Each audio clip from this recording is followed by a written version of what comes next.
March 21, 1943. Bay of Bisque, 47 degrees north, 6 degrees west. Captain Lothand Heinrich Lehmann Willenbrock stood on the bridge of U-96, inhaling the sharp, salty air of a moonless night. Beneath his feet, the diesel engines rumbled as the boat charged its batteries on the surface, a routine that had kept German U-boats alive since the war's first days. His lookout scanned the inky darkness through Zeiss binoculars, seeking the faint exhaust trails of any approaching aircraft. Silence greeted them. No planes, no engines, nothing. The Mach's radar detector perched on the conning tower, nicknamed the Bisque Cross by the crew, remained quiet. Unseen, 7 miles away, a Royal Air Force Coastal Command Wellington bomber had already locked its Type 271 centimetric radar onto U-96's hull. 12 seconds. That's all the crew had before the aircraft would be overhead, ready to release depth charges. They didn't know it, but the technology they relied on to detect radar before aircraft arrived had just become obsolete. In a single, silent leap, the British had rewritten the rules of engagement. German submariners would die by the hundreds before their commanders fully realized what had happened. This is the story of how a mere 10 centimeters wavelength shattered Germany's greatest strategic weapon, and how the men beneath the waves learned too late that the ocean's darkness no longer guaranteed safety. Between May 1943 and May 1944, the Kriegsmarine would lose 245 U-boats. Most crews never understood what killed them. They simply vanished between a single radio transmission and eternal silence. If you're following this deep dive, hit subscribe and drop a comment to tell us where in the world you're watching from today. In spring 1943, one question haunted every U-boat commander: how were Allied aircraft finding submarines in total darkness? The Mach's detectors had worked flawlessly. Since August 1942, they had picked up ASV Mark II radar signals. Crews monitored the receivers religiously, diving instantly when the distinctive warning tone indicated radar illumination. This doctrine had saved lives for 8 months. Boats crossing the Bay of Bisque, the deadly 400-mile journey from French bases to open Atlantic hunting grounds, were surviving more often than before. In March 1943, U-boats began dying in darkness. No MEDOX warning, no visual contact with aircraft, just sudden catastrophic attacks from aircraft that appeared without warning. Crews who survived reported the same confusing pattern. Running surfaced under perfect conditions, good visibility, alert lookouts, MEDOX detector fully functional, and then aircraft appeared overhead, dropping depth charges or bombs before the diving alarm could even sound. The attacks came so fast that most boats never fully submerged. Conning tower hatches still open, diesels running, compressed air venting as tanks flooded. Depth charges detonated alongside partially submerged hulls, fracturing pressure hulls, sending 50 men to death in seconds rather than the slow agony of a disabled boat sinking beyond crush depth. Part 2: Building the World of U-Boat Doctrine. To understand the catastrophe that hit the U-boat arm in 1943, you first need to understand the operational doctrine that made German submarines the most effective commerce raiders in naval history. The U-boat was not, as popularly imagined, primarily a submerged vessel. It was a surface raider that could submerge when threatened. This distinction was not semantic, it shaped every aspect of U-boat design, crew training, and tactical employment. The Type 7 U-boat, the backbone of Germany's submarine fleet with 703 examples built during the war, spent roughly 90% of its operational time on the surface. This was not by choice, but dictated by physics and engineering. The twin-man diesel engines, generating 2,800 brake horsepower, could push the boat to 17 knots on the surface while simultaneously charging the massive battery banks that powered the electric motors for submerged operations. Underwater, those same electric motors could manage only 7 to 12 knots for a maximum of 80 nautical miles before the batteries were exhausted, forcing the boat to surface. This meant a U-boat's effective operational radius, its ability to reach distant hunting grounds and return to base, depended almost entirely on surface running.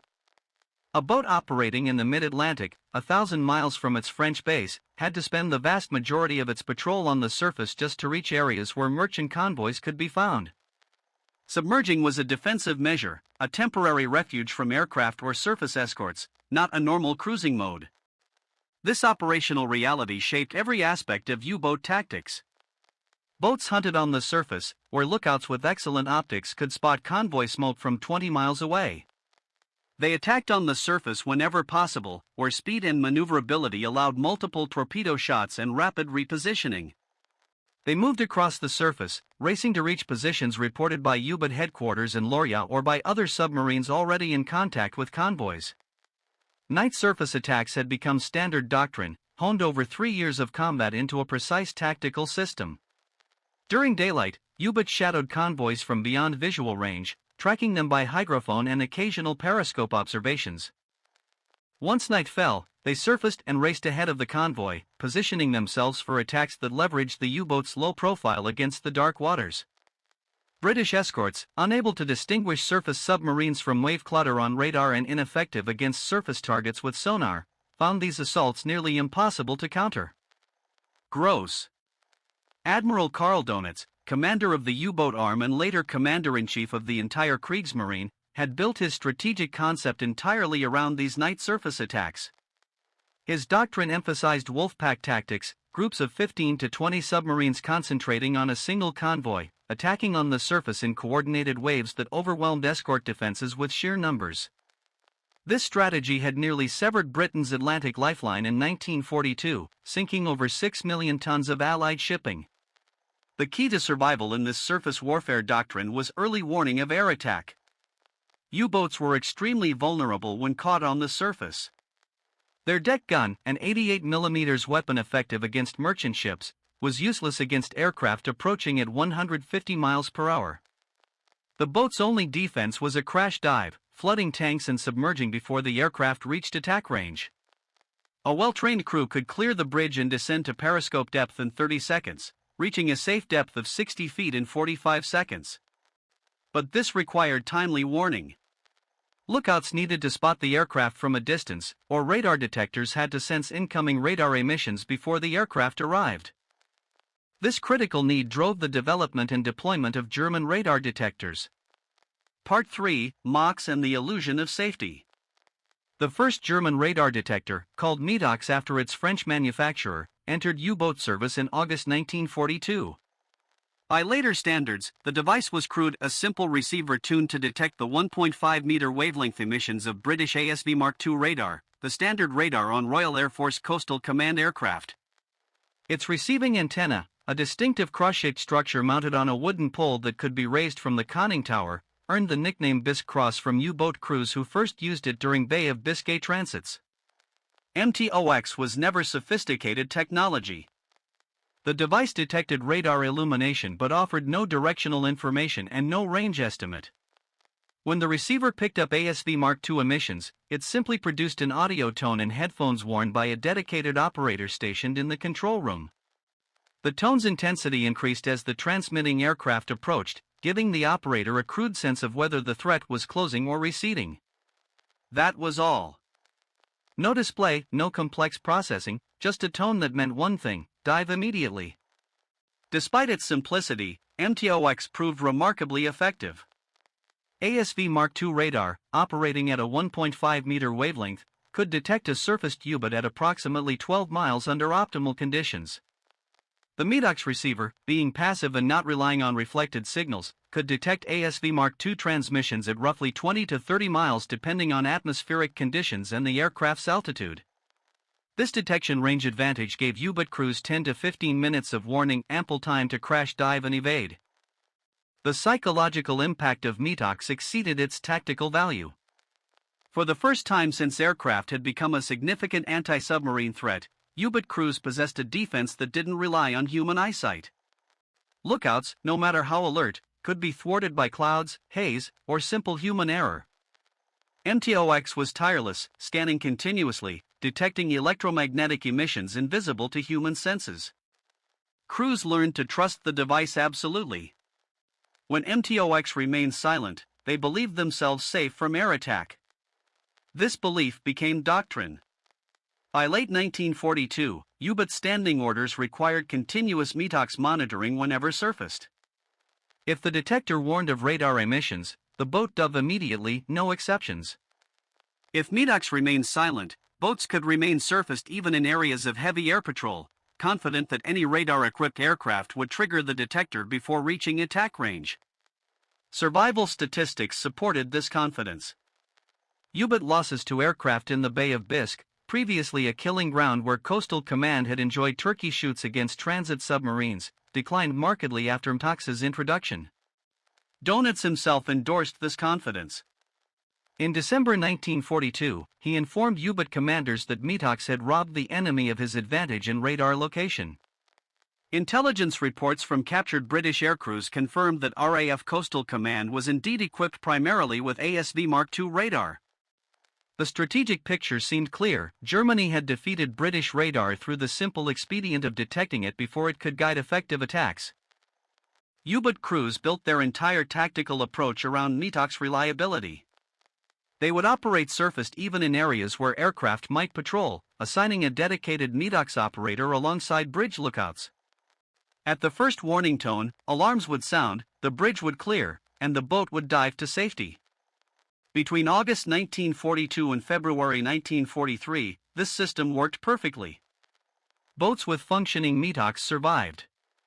Boats with faulty detectors or inattentive operators did not. German confidence in MTOX was so absolute that when U-boats began being destroyed in darkness in March 1943, the first assumption was operator error or equipment failure. Surviving commanders reported attacks with no MTOX warning, but headquarters assumed crews had been negligent, perhaps removing headphones or failing to maintain equipment. The alternative, that British aircraft had developed a new radar operating on wavelengths MTOX could not detect, seemed impossible. German radar experts had assured Dönitz that centimetric radar, with wavelengths of 10 centimeters or less, was theoretically possible but practically unachievable. According to German physics, the magnetrons needed to generate such high-frequency, high-power emissions could not be produced in operational quantities.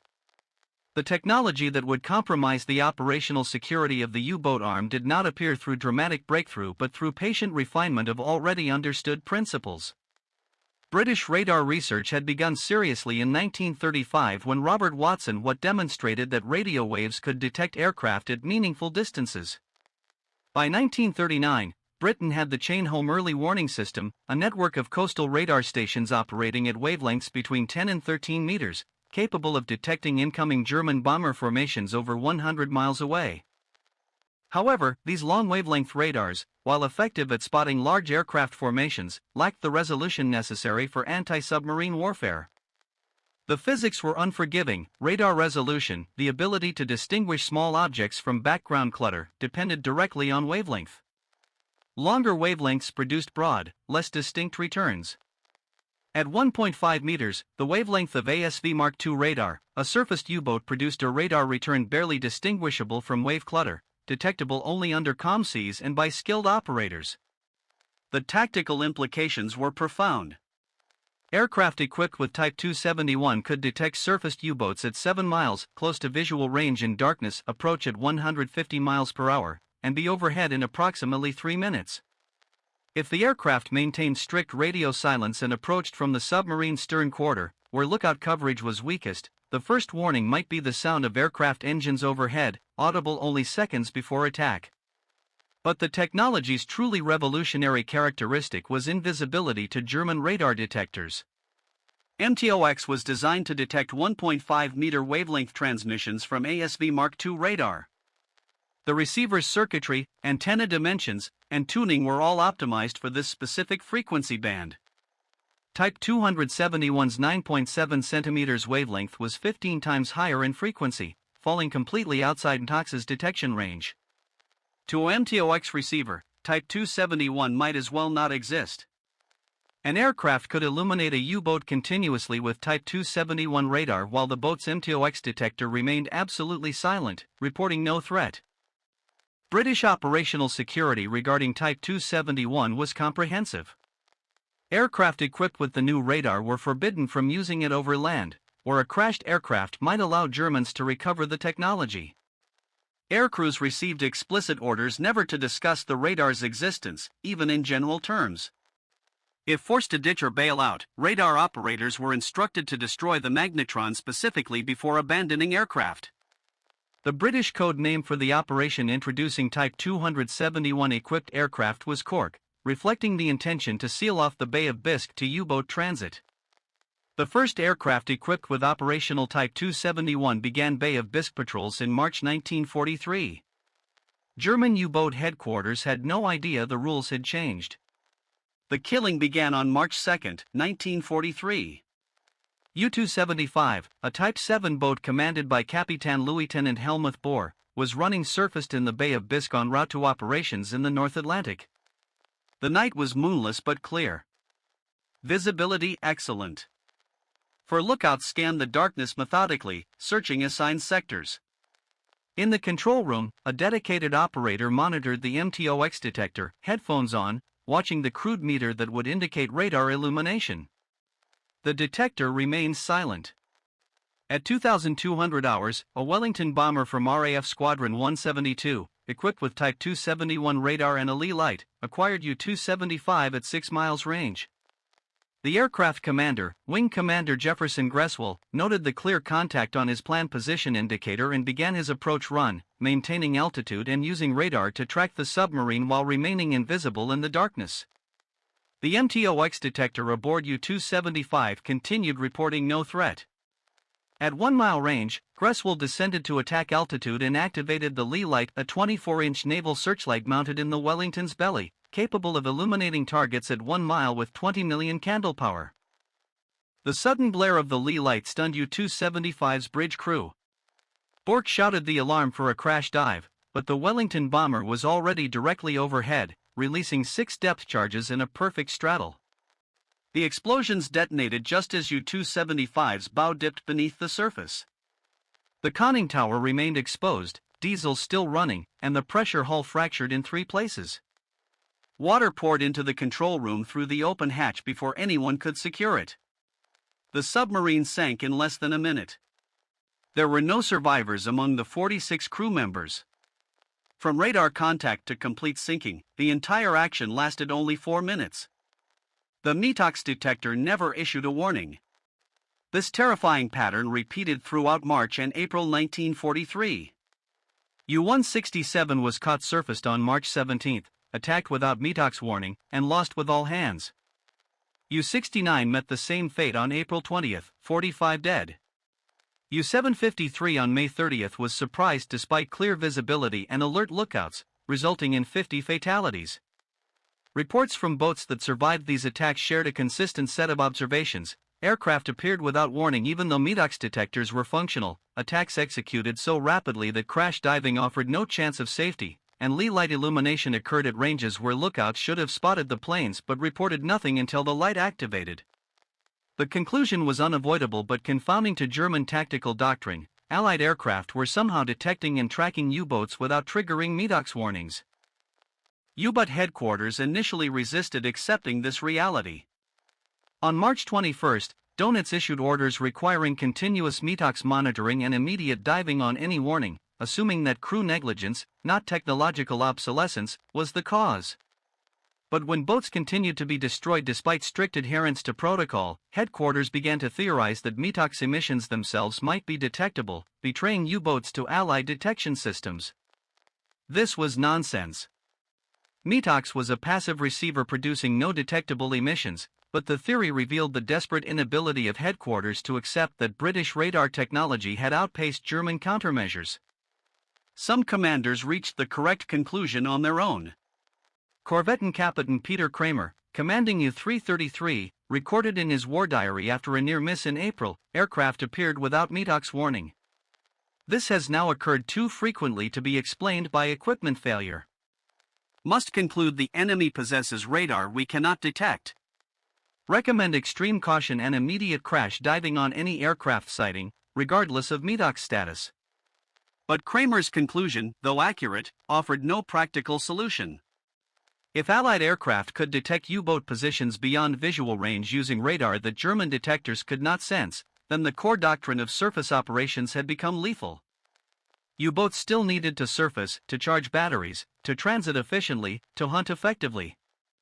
Yet every surface operation now invited undetectable air attack, stripping them of their primary operational advantage.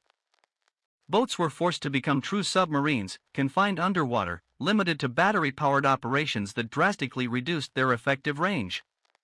The statistics were brutally clear. In March 1943, Coastal Command sank 15 U-boats. In April, 16. In May, losses peaked at 41, with air attacks responsible for the majority. The Bay of Biscay, essential for U-boats to reach Atlantic hunting grounds, became infamously known among crews as the Valley of Death. Odds of surviving a transit through the bay fell toward 50%. The first tangible evidence of British centimetric radar reached German hands on June 1, 1943, when a RAF Coastal Command Sunderland flying boat equipped with ASV Mark III radar, a maritime patrol variant similar to Type 271, was forced down off Norway. German recovery teams salvaged the radar system and transported it to Berlin for analysis. Marine technical experts examined the cavity magnetron at the heart of the device and confronted their fundamental miscalculation. The British had not only developed centimetric radar, they had solved the manufacturing challenges German physicists had deemed impossible. The cavity magnetron was elegant, relatively simple, and clearly in mass production. The consequences were catastrophic. Every assumption underlying U-boat tactical doctrine, every calculation of relative advantage in the anti-submarine war, had relied on the belief that radar detectors would provide adequate warning of air attack. That belief was now proven false. German countermeasures arrived too late and were insufficient. Naxos, the German centimetric radar detector, didn't enter service until October 1943, and even then, only in limited numbers. The device could detect Type 271 emissions, but its sensitivity was poor, typically giving only 2 to 3 miles of warning, far too little for crash diving before aircraft reached attack position. By the time Naxos equipped most operational U-boats in early 1944, the strategic damage was irreversible. The psychological impact on crews far exceeded the already staggering casualty figures. Submariners had always accepted extraordinary risks as part of their duty. A 75% casualty rate over the course of the war, 30,000 dead out of 40,000 men who served in U-boat, demonstrated their willingness to face death. But those risks had always carried the assumption that skill, vigilance, and proper equipment could give some measure of control over fate. Type 271 shattered that assumption. A U-boat commander could follow every procedure perfectly, maintain alert lookouts, and monitor radar detectors continuously, and still be killed without warning because the enemy had technology against which German equipment offered no defense. The randomness was psychologically devastating. Survivors described feeling hunted by an invisible enemy, unable to trust the darkness that had once protected them, unable to believe their detection equipment even when it indicated all clear. Oberbootsman Heinrich Lehmann, a senior enlisted man aboard U-224, recalled in his memoir, "We knew the British could see us when we could not see them. Every moment on the surface became an exercise in controlled terror. You waited for the sudden flare of the lee light, the scream of aircraft engines overhead, the crash of depth charges. The waiting was worse than combat. At least in combat, you could fight back. Against the radar, we had nothing." The operational consequences forced dramatic changes in U-boat tactics. Donitz ordered boats to transit the Bay of Biscay submerged during daylight, surfacing only at night to charge batteries, and even then for the minimum time necessary. This reduced transit speeds drastically and cut into operational time in hunting areas. Boats that had previously spent 20 days on station in the North Atlantic now spent 10 days in transit and only 10 days hunting, effectively halving their operational effectiveness. More fundamentally, the night surface attack, the tactical centerpiece of Wolfpack doctrine, became increasingly hazardous. Allied convoys, now escorted by escort carriers providing continuous air cover, could vector aircraft to surfaced U-boat using Type 271 radar. The concentration of U-boat that had made Wolfpack attacks so effective also made them vulnerable to concentrated air assault. By autumn 1943, Donitz was withdrawing U-boat from the North Atlantic entirely, conceding the battle for the convoy routes. The strategic implications went beyond tactical defeats. U-boat had been Germany's primary means of striking at Allied logistics, aiming to sever supply lines, starve Britain, and support the eventual invasion of Europe. Average monthly Allied shipping losses fell from over 600,000 tons in early 1943 to under 200,000 tons by the end of the year. The U-boat arm, which had nearly starved Britain into submission in 1942, had been neutralized as a strategic threat. The German response to Type 271 radar highlighted the stark technological gap between the Allies and Axis in the war's later years. Britain could deploy revolutionary radar systems across hundreds of aircraft in a matter of months, while Germany struggled to produce even basic countermeasures in meaningful quantities. This wasn't just a matter of technical skill, it reflected the crushing strain of strategic resource allocation in a losing war. NOS, the German centimetric radar detector, exemplified these limitations. Development began immediately after the captured Sunderland confirmed British centimetric radar capabilities in June 1943. German engineers understood the physics and designed a functional detector within weeks. But production was painfully slow. Vacuum tube shortages, competing demands from Luftwaffe night fighter programs, and Allied bombing of electronics factories meant NOS sets reached operational U-boats at a rate of roughly 20 units per month through late 1943. Even boats equipped with NOS faced severe limitations. The detector offered only 2 to 3 miles of warning against Type 271 emissions, compared to METOX's 20 to 30 mile range against ASV Mark II. At that distance, an aircraft traveling at 150 miles per hour would be overhead in just 48 seconds. A crash dive to safe depth required at least 45 seconds, leaving almost no margin for error. Any hesitation by the NOS operator, delay by the bridge watch, or slow engine shutdown could leave the boat exposed when depth charges struck. Worse, NOS suffered from false positives. Highly sensitive by necessity, it occasionally picked up emissions from non-hostile sources, atmospheric interference, distant radars, even German systems.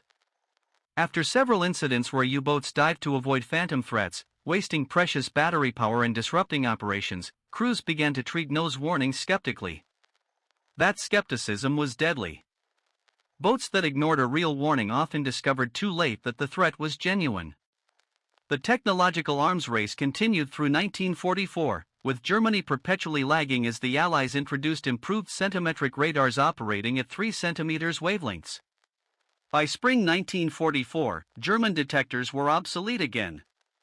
The Tunis detector, designed to detect 3 centimeters emissions, didn't reach operational U-boats until early 1945, by which time U-boat operations had been reduced to near irrelevance by fuel shortages and overwhelming Allied air superiority. Dönitz attempted tactical adjustments to counter the technological disadvantage. In September 1943, he ordered all U-boats to remain submerged while transiting the Bay of Biscay, surfacing only when absolutely necessary to recharge batteries. Boats were instructed to surface solely during the 2 hours before dawn, considered the lowest risk period when aircraft visibility was poorest and patrol density lowest.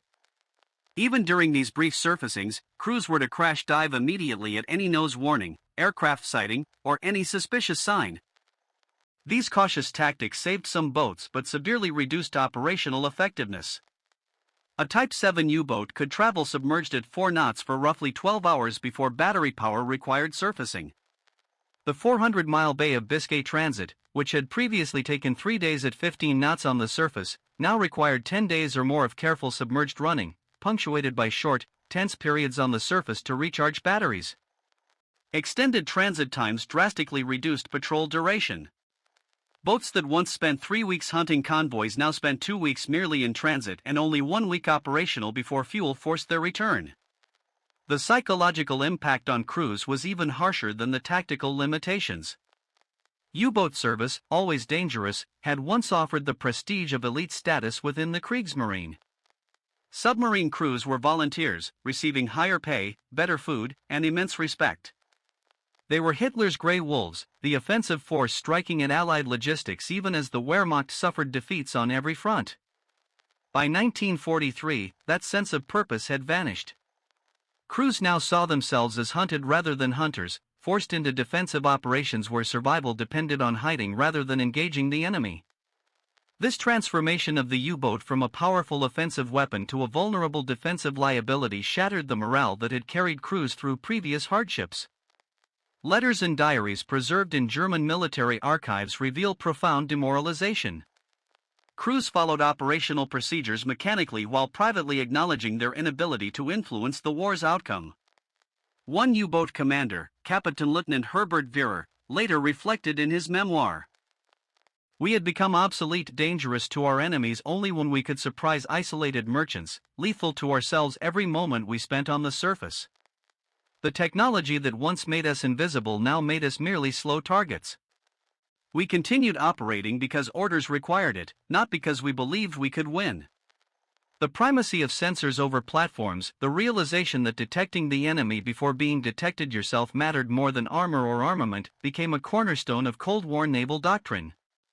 The defeat of U-boats by radar illustrated that information dominance, the ability to see and track enemy forces while remaining unseen, was becoming the decisive factor in modern warfare. Individual survivors carried these experiences into very different post-war lives. Captain Lieutenant Heinrich Lehmann Willenbrock, whose U-96 survived the war through a combination of extraordinary skill and luck, returned to civilian life and rarely spoke of his wartime service. When interviewed for historical projects in the 1970s, he focused less on victories and more on the constant psychological pressure of operating when detection equipment could not be trusted, and every surface period could end in sudden death. Other survivors struggled with post-war life. Suicide rates among U-boat veterans in the years immediately after the war were significantly higher than in other veteran populations, reflecting the unique psychological trauma of being systematically hunted by technology they could not counter. These men had volunteered for service expecting danger, but also expecting that their training and equipment would give them a fighting chance. Discovering that Allied technology had rendered German countermeasures obsolete, that they were defenseless against an enemy they could not even detect, produced a sense of helplessness some never overcame. The technological legacy was clearer. The cavity magnetron, developed in British laboratories and deployed in Type 271 radar, became after the war the foundation of microwave technology. The same principles that had detected U-boats at 7 miles would eventually enable microwave ovens, satellite communications, and modern radar systems. The physicists behind centimetric radar could not have imagined that their wartime innovation would directly shape post-war consumer technology, but the connection was real and profound. Return now to that March night in 1943. Captain Lieutenant Lehmann Willenbrock stood on U-96's bridge, breathing in salt air, watching the darkness, convinced he was safe because the Medox detector remained silent. 7 miles away, electromagnetic pulses at a 9.7 centimeters wavelength reflected off his conning tower, painting a clear, bright return on a cathode ray tube display he did not know existed. The aircraft commander was already beginning his approach. Lehmann Willenbrock had perhaps 12 seconds of life remaining before depth charges would explode alongside his boat. He survived under circumstances that remain unclear even in historical records. Perhaps the depth charges malfunctioned. Perhaps the aircraft's bomb release failed. Perhaps simple luck intervened. But thousands of his fellow submariners, in identical situations, did not survive. They died believing their detection equipment was reliable, that the silence of their radar detectors meant safety, that they had taken every reasonable precaution.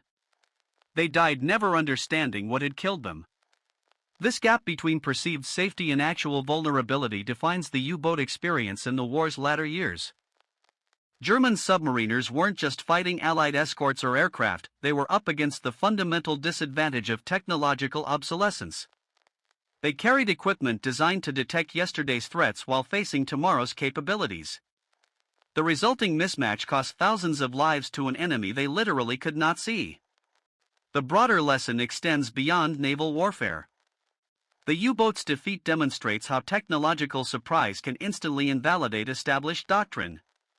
German naval planning in 1942, based on careful analysis of Allied capabilities and extensive combat experience, became worthless in weeks once Type 271 radar deployment began. Every tactical assumption, every operational procedure, every confidence in detection equipment was suddenly invalid. The boats continued operating under obsolete assumptions because headquarters initially could not believe that British technology had advanced so far. This institutional resistance to accepting unwelcome technological reality cost lives that might have been saved by earlier tactical adaptation. Had Donitz immediately ordered all boats to remain submerged in high-risk transit areas upon receiving the first reports of attacks without Medock's warning, casualties in spring 1943 might have been lower. Instead, headquarters insisted the problem was crew carelessness or equipment failure, refusing to accept that Allied technology had surpassed German countermeasures until captured radar sets provided undeniable proof. The human dimension is the most poignant. The young men who crewed U-boats in 1943 and 1944 knew, from casualty statistics if nothing else, that their survival chances were slim. Yet they continued volunteering, continued sailing, continued surfacing to charge batteries, even while understanding that each surface period could be their last. This wasn't ignorance or fatalism, it was the complex motivation of soldiers in a losing war: duty, loyalty to comrades, and the inability to abandon the fight while others carried on. Their experience offers no simple lessons about heroism or sacrifice. Most perished achieving little of strategic value, sinking negligible tonnage while consuming resources Germany desperately needed elsewhere.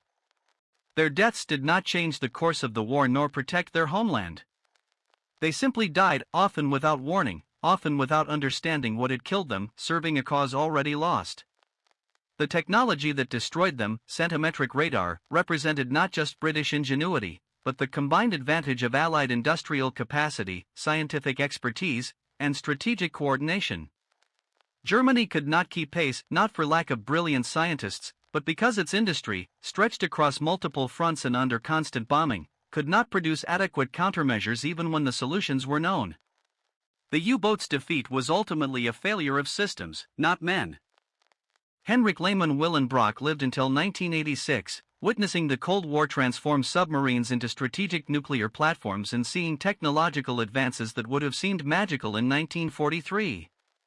In his later years, when asked about the war, he reportedly focused not on battles or victories, but on the men who never returned, especially those lost in spring 1943, when attacks came without warning.